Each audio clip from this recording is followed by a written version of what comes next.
எதுக்கு ஆரத்தி கரைச்சி வச்சுருக்கேன்னு பார்க்குறீங்களா? பையன் வந்து மும்பையில் இந்த கமெண்ட்ரி முடிச்சுட்டு ரிட்டர்ன் வந்துட்டுருக்கான். அவங்க அப்பா கூப்பிட போயிருக்காங்க. சரி வரும்போது ஆரத்தி எடுக்கலாம்னு சொல்லிட்டு ரெடி பண்ணி வச்சுருக்கேன். எல்லாம் அண்ணா வரவுக்காக வெயிட்டிங். போல்டோ சஞ்சு மையோ லிங்காரன் எல்லாம் நானுமே ரோட்டை பார்த்துட்டு உட்காந்துருக்கேன். ஹாய்ப்பா, குட் மார்னிங். இன்றைக்கி வந்து என்ன பண்ண போகிறோன்னா, சாதம் ஆல்ரெடி வடித்தாச்சு. என்ன குழம்பு வைக்கிறதுன்னு கொஞ்சம் கன்ஃபியூஷனாக இருந்தது. சரி பூசணிக்காய் வச்சு குழம்பு வச்சிடலான்னு பூசணிக்காய் குழம்பு தான் வைக்க போகிறோம். ரொம்ப நாள் ஆச்சு நானும் இந்த குழம்பு வச்சு வீடியோவும் போட்டதில்லை. பூசணிக்காய் தோலெல்லாம் சீவி விதையெல்லாம் எடுத்து நல்லா அலசிட்டு கட் பண்ணி எடுத்து வச்சுருக்கேன். ஒரு வெங்காயம் ஒரு தக்காளி எடுத்து வச்சுருக்கேன். இவ்வளோ போதுங்க. அப்புறம் தாளிக்கிறதுக்கு வந்து வெங்காயம், காஞ்ச மிளகாய், கடுகு எடுத்து வச்சுருக்கேன். உப்பு எடுத்து வச்சுருக்கேன், தண்ணி எடுத்து வச்சுருக்கேன். இதில் என்னென்ன இருக்குன்னா, இப்போ வெங்காயம் இதில் வந்து 3 வாட்டி நீங்கள் சேர்க்கணும். வேக வைக்கும் போதும் வெங்காயம் சேர்க்கணும். 1.5 வெங்காயம் எடுத்துக்கோங்க. வேக வைக்கும் போது ஒரு அரை வெங்காயம், தாளிக்கிறதுக்கு அரை வெங்காயம், அரைக்கிறதுக்கு ஒரு அரை வெங்காயம் போட்டிங்கன்னா ரொம்ப நல்லாயிருக்கும். இதில் என்னென்ன இருக்குன்னா, தேங்காய், வெங்காயம், பச்சை மிளகாய், சீரகம், கொஞ்சம் ஒரு 1/4 ஸ்பூன் சீரகம், 1/4 ஸ்பூன் சோம்பு, பச்சை மிளகாய், இதெல்லாம் தேங்காய், பச்சை மிளகாய், வெங்காயம், சோம்பு, சீரகம் இதெல்லாம் போட்டு நல்லா அரைச்சி எடுத்து வச்சுருக்கேன். நம்ம ஃபஸ்ட்டு வேக வச்சுட்டு தான் தாளிக்க போகிறோம். ஃபஸ்ட்டு குக்கரை வச்சுட்டு நல்லா காஞ்சிருச்சு, தண்ணி ஊற்றிடுவோம் கொஞ்சமாக. கடைசியாக தாளிச்சிக்கலாம். பூசணிக்காய் சேர்த்துக்கலாம். இந்த தக்காளி, கொத்தமல்லி, வெங்காயம் இதையும் சேர்த்துக்கலாம். அதோட இந்த அரைச்சி விழுது இருக்கு இல்லையா, இதையும் சேர்த்துக்கலாம். நீங்கள் தனியாக மிளகாத்தூள்லாம் சேர்க்க தேவையில்லை. தாளிக்கும் போது கொஞ்சமாக காஞ்ச மிளகாய் சேர்த்துக்கலாம். இப்போ வந்து எல்லாத்தையும் கலந்தாச்சு. கொஞ்சமாக உப்பும் நான் சேர்த்துட்டேன். இப்போ வந்து இதுக்கு 2 விசில் வேக வச்சு எடுத்துக்கலாம். ஸ்டீம் வந்துருச்சு, விசில் போட்டுட்டேன். 2 விசில் வரட்டும். குக்கரில் ஸ்டீம் போயிடுச்சு. என்ன ஆச்சுன்னு திறந்து பார்த்துடலாம்.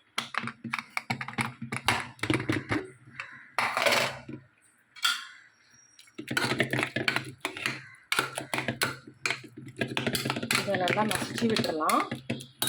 அதுக்கு முன்னாடி தாளிக்கிறதுக்கு காஞ்ச மிளகாய், கடுகு, காஞ்ச மிளகாய், கருவேப்பிலை, வெங்காயம் எல்லாம் எடுத்து வச்சுருக்கேன். தாளிச்சில் கடாயில் வந்து தேங்காய் எண்ணெய் ஊற்றிருக்கேன். தேங்காய் எண்ணெய் ஊற்றி தாளிச்சிங்கன்னா இன்னும் சூப்பராக இருக்கும். கடுகு போட்டுக்கலாம்.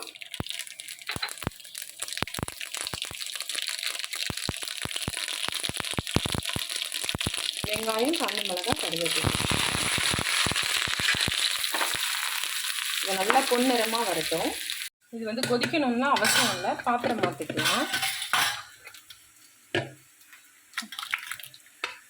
கொஞ்சம் தண்ணி வேணும்னா நம்ம சேர்த்துக்கலாம். எனக்கு இதுவே கொஞ்சம் சரியாக இருக்க மாதிரி இருக்குது. தாளித்தது இன்னும் கொஞ்சம் பொன்னிறமாக ஆகட்டும், அப்புறம் தூக்கி கொட்ட வேண்டியதான். இதுதாங்க நல்லா பொன்னிறமாக ஆகிடுச்சு.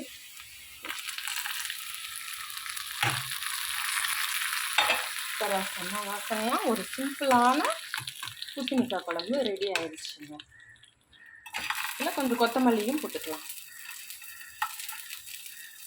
இதில் முக்கியமான விஷயம் வந்து நீங்கள் வந்து வேக வைக்கும் போது ஒரு அரை வெங்காயம், மசாலா அரைக்கும் தேங்காய் அரைக்கும் போது ஒரு அரை வெங்காயம், தாளிக்கும் போது ஒரு 1.5 வெங்காயம் இருந்தால் நல்லா வாசனையாக ரொம்ப நல்லாயிருக்கும்.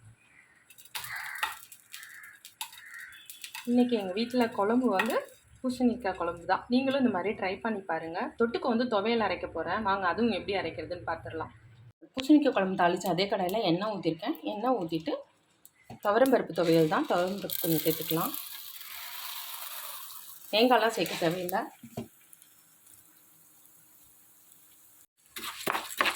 துவரம்பருப்பு நல்லா வறுப்படட்டும். வறுப்பட்ட உடனே காஞ்ச மிளகாய், பூண்டு, தனியாக சேர்க்கணும். கொஞ்சம் வறுபடட்டும். 4 பல்லு பூண்டு வந்து தோல் எடுக்கலாம், அப்படியே போட்டுக்கலாம். ஏன்னா துவையல் மாதிரி தான் அரைக்க போகிறோம். ஒரு 6 காஞ்ச மிளகாய், உங்களுக்கு காரத்துக்கு எவ்வளோ வேணுமோ அதுக்கு தகுந்தபடி போட்டுக்கோங்க. அப்புறம் இது வந்து ஆல்ரெடி வறுத்த தனியாக, அது கொஞ்சம் சேர்த்துக்கலாம். பெருங்காயம் சேர்க்கணும், இப்போ தேவையில்லை. இது கொஞ்சம் இது வறுப்பட்டோன்னு பெருங்காயம் சேர்த்துக்கலாம். அரைக்கும் போது மிக்சி ஜாரில் போடும்போது பெருங்காயமும் அந்த சூடோட மஞ்சத்தூளும் சேர்த்துக்கலாம். தேவையான அளவு உப்பு சேர்த்துக்கலாம்.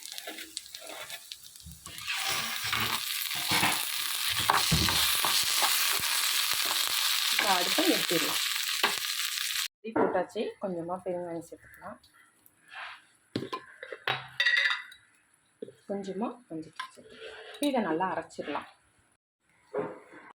விஷயம் புளியை மறந்துட்டோமே, புளி கொஞ்சமாக சேர்த்துக்கலாம். லைட்டாக தண்ணி, துவையல் மாதிரி இருக்கனால ரொம்ப தண்ணி மாதிரி இருந்தால் நல்லா இருக்கு. அதனால் லைட்டாக தண்ணி தெளிச்சிருக்கேன். இப்போ இதை புளியோடு சேர்த்து நல்லா அரைச்சிக்கலாம். என்னாச்சுன்னு நல்லா ஓரளவு அரைப்பட்டுச்சு. இதை நீங்கள் தாளிக்கணும்னா தாளிக்கலாம். சாதத்துக்குன்றதுனால தாளிக்கலை, துவையல்ன்றதுனால தாளிக்கலை. இப்போ சட்னி மாதிரினா இதை கொஞ்சம் தண்ணியாக கரைச்சி நீங்கள் தாளிச்சிங்கன்னா டேஸ்ட் இன்னும் நல்லாயிருக்கும். இப்போ இதை வந்து பாத்திரம் மாற்றி வச்சிடலாம். பருப்பு துவையல் ரெடி ஆயிடுச்சு. இதில் கொஞ்சமாக நல்லெண்ணெய் ஊற்றிக்கலாம்.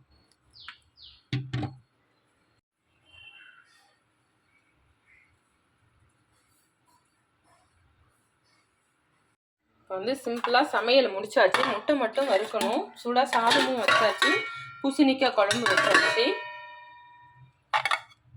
துவையல், பருப்பு துவையலாம் அரைச்சாச்சு. சரி, முட்டை வறுத்துடலான்னு சொல்லிட்டு முட்டையை அவிச்சிட்டு பாதியாக கட் பண்ணி வச்சுருக்கேன்.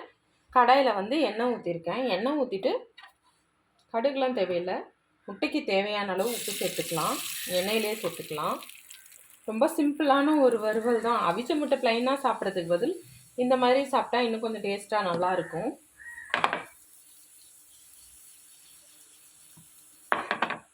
இப்போ இந்த டைமில் கலர் சேஞ்ச் ஆகும்போது முட்டையை வந்து இப்படி போட்டு அடுப்பை சிம்மில் வச்சிடலாம்.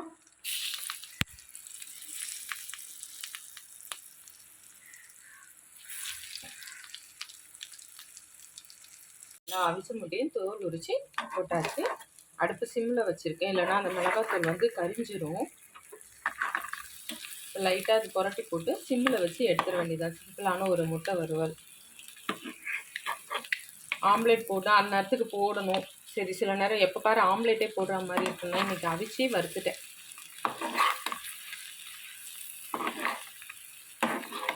அவ்வளோதான். எண்ணெய் ஊற்றணும், மிளகாத்தூள், உப்பு போட்டோம், தூள் உப்பு போட்டோம், மிளகாத்தூள் போட்டோம், கொஞ்சமாக கருவேப்பிலை, கொத்தமல்லி தூவி இருக்கேன். அவ்வளோதான். சிம்பிளான ஒரு முட்டை வறுவல் பூசணிக்காய் குழம்புக்கு ரெடி.